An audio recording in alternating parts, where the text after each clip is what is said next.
Juda ko'pchilik mendan Koreyada nima ish qilasiz, nima ish qilasiz deb so'rayapti. Qisqagina javob, men 3 yildan beri Janubiy Koreyada zapravkada ishlayapman. Part time job, ya'ni qisqa vaqtlik ish deb qarasa ham bo'ladi. Full time job emas. Zapravkada ishlayapman. Ko'rib turganinglar, mana orqamda zapravka. Hozir bizda soat necha bo'ldi? 10 bo'lyapti ekan. Shu zapravkani ofisi bilan sizlarni qisqagina tanishtirib o'taman.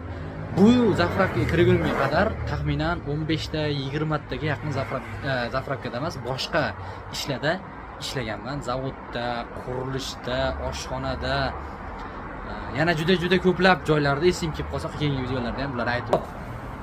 Ko'rib turganinglar, mana shu zapravkaning hovlisi, mana zapravkada men ishlayman. Kechqurun bo'lganligi kilitini ko'rinmasligi mumkin. Ikkita bizda benzin quyish apparatlari bor, benzin dizel qo'yadigan. Mana bu meni tachkam. Ijaraga olib minib turibman ketgunga qadar. Mana shu bizda ofis. Shu ofisni o'zimizga moslab olganmiz. Mana shu yerlarda o'tirib ovqatlanamiz.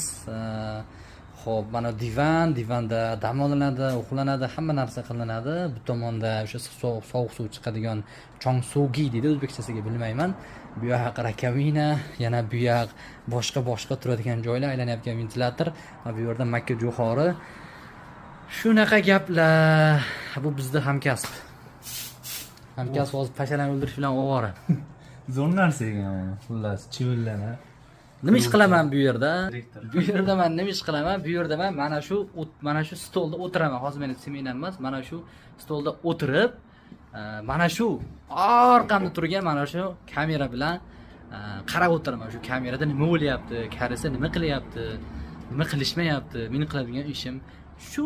3 yildan beri mana shu yerda ishlayotganman. To'g'risini aytaman, bunaqa joylar o'qiyman degan bolaga, ishlayman degan bolaga juda ham zo'r.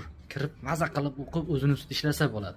Shu yerga kirganimdan keyin men ingliz tilimni oshirganman. Chunki vaqt bemalol 9, 10, 15 soatlar mana shu yerda o'zim vaqtimni o'tkaza olaman. Xudoga shukr, shu joy nasib qilgan ekan. Vaqt bemalol, bema'ni YouTubedan, Instagramdan narsalarni ko'rib o'tirmasdan ingliz tili, programming oid asosiy bilimlarni mana shu yerda oshirganman. Endi men bu yerdan ketadigan bo'lsam, men unimga ishga kiradigan odam yo'q. Xo'p, savol, kommentda fikringizni qoldiring. Shunaqa joyda ishlagan bo'larmidingiz? Oylikka keladigan bo'lsak, Koreya vonida 2,5 milliondan 3,5 million wongacha topsa bo'ladi. Shunaqa joyda siz ishlagan bo'larmidingiz?